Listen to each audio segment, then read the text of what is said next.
جہاں اپنے بچوں کو کچھ کھلایا وہاں ان کو بھی کھلایا، جہاں اپنے بچوں کو کچھ پہنایا ان کو بھی پہنایا۔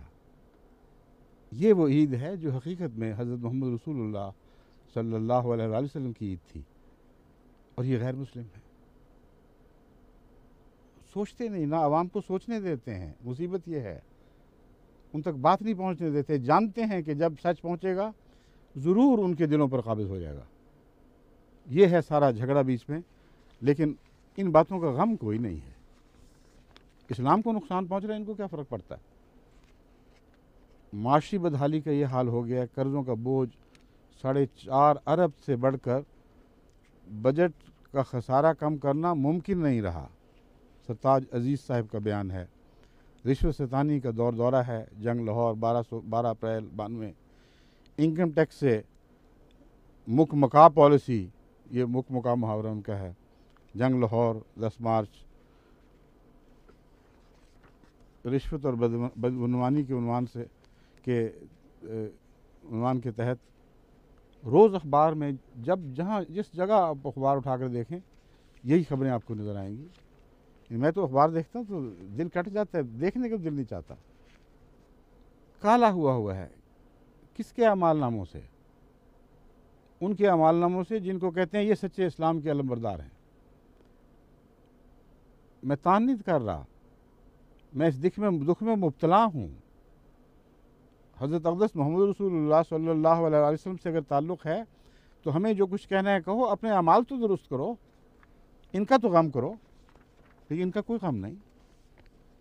پولیس کے کردار کے متعلق وہ حشر کروں گا کہ زمانہ دیکھے، یہ تھانے دار صاحب کا اعلان ایک مظلوم خاتون کو برہنہ کرنے پر کیا جا رہا ہے۔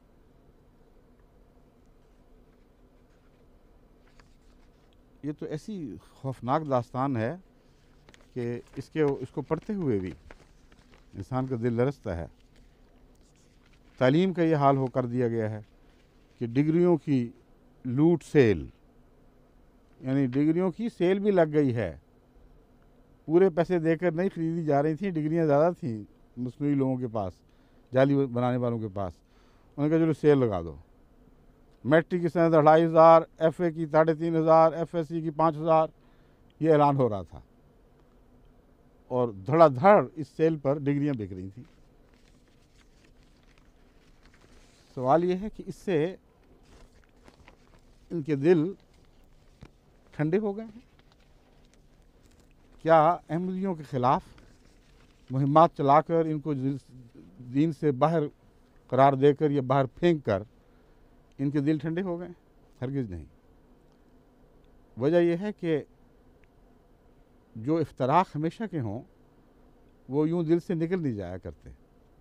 اسی لیے جماعت احمدیہ نے 1974 میں 74 میں جب یہ اسمبلی میں معاملہ پیش ہو رہا تھا، اسمبلی کے ممبران کے سامنے بصد منت یہ بات عرض کی تھی کہ دیکھو ہم تمہیں بار بار توجہ دلاتے ہیں کہ یہ رستہ نہ کھولنا، ایک دوسرے کو اجتماعی طور پر قومی فیصلوں کے ذریعے کافر قرار دینے کا سلسلہ جو شروع ہوگا تو پھر یہ بند نہیں ہوگا۔ جیسے انگریزی میں پینڈوراز باکس کا کھلنا کہتے ہیں، ویسی کیفیت ہو جائے گی اور پھر تم چلتے چلے جاؤ گے اس میں۔ اور خصوصیت سے شیعوں کو متنبہ کیا گیا تھا کہ تم جو ساتھ بیٹھے ہوئے کل تمہاری باری آنے والی ہے۔ اب سپاہ صحابہ کا قصہ دیکھ لیں، لیکن وہ فرق اپنی جگہ پھر بھی قائم ہے۔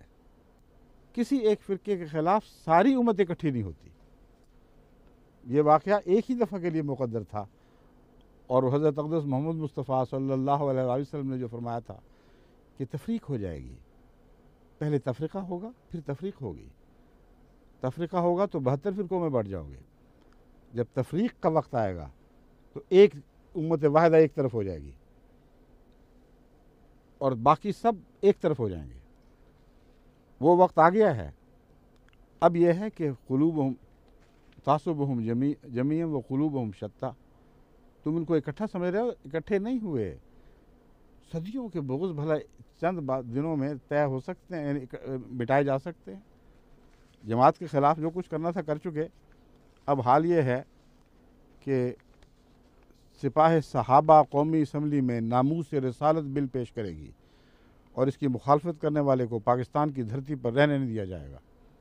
یہ سپاہی صحابہ وہ ہیں جن کا اس وقت نشانہ خصوصیت کے ساتھ شیعہ لوگ ہیں اور بار بار مطالبہ کر رہے ہیں کہ ان کو نکال کر امت سے باہر پھینکو۔ اہل تشیع کو اقلیت قرار دینے کے لیے بل کی تیاری، روزنامہ جنگ 30 مارچ 1992۔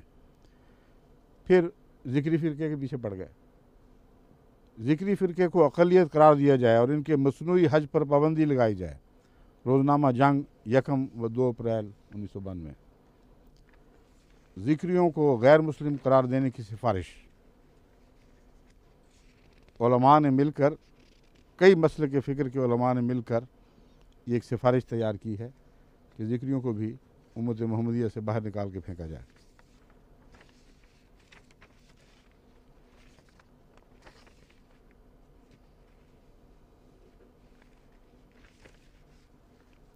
اب سنیے، ایک آغا خان اور آغا خان ہی رہ گئے تھے، اب ان کی طرف بھی علماء نے توجہ مبذول فرما لی ہے۔ ایک ایک کر کے ایک ایک کو سامنے لاتے ہیں، اور اس کی ایک وجہ یہ بھی ہے کہ احمدیوں کے مخالفت کے نام پر کمائی بھی تو ہوتی تھی، اب نکال کے باہر کر دیا ہے۔ جب پھر شور مچاتے ہیں، لوگ کہتے ہیں جو کرنا تھا کر بیٹھے، اب کیا مصیبت پڑی ہوئی ہے، آخر کیا کریں ہم؟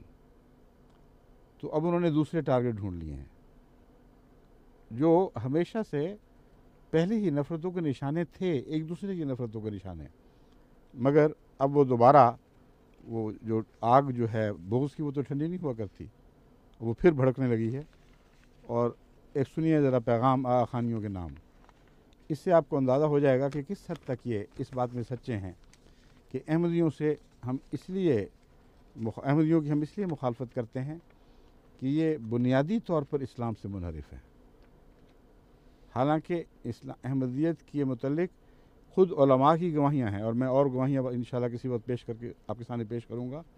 پرانے اہل نظر، اہل فکر کی گواہیاں ہیں کہ جہاں تک اسلام پر عمل درآمد کا تعلق ہے، اسلام کے نمونوں کا تعلق ہے، احمدیوں سے بہتر یہ نمونے کہیں دکھائی نہیں دیں گے۔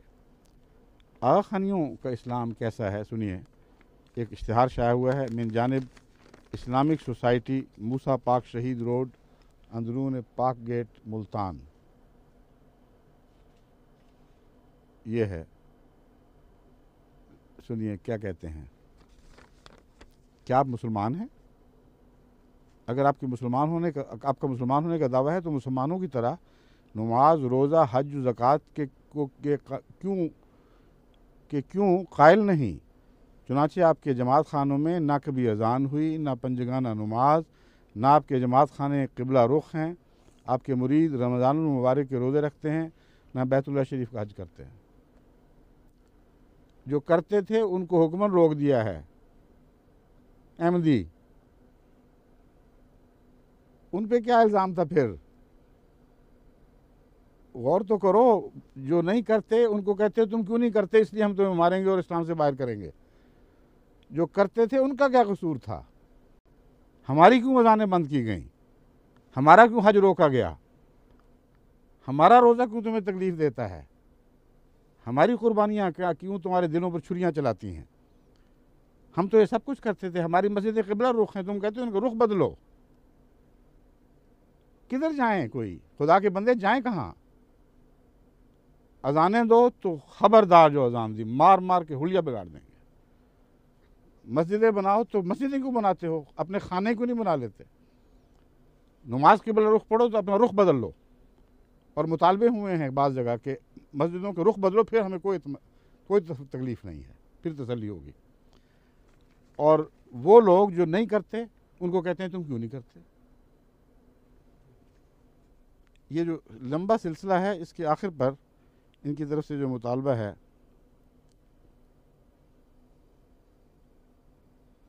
مطالبہ جماعت خانہ کو مسجدوں میں تبدیل کیا جائے، جماعت کے ساتھ مطالبہ مسجدوں کو جماعت خانوں میں تبدیل کیا جائے، نصاب تعلیم جو جماعت خانوں میں پڑھایا جاتا ہے اس میں اسلام کی بنیادی ارکان شامل ہوں۔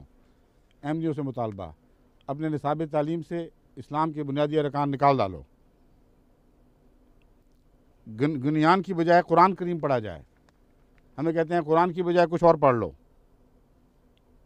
بتائیے اس میں کہاں سچائی ہے؟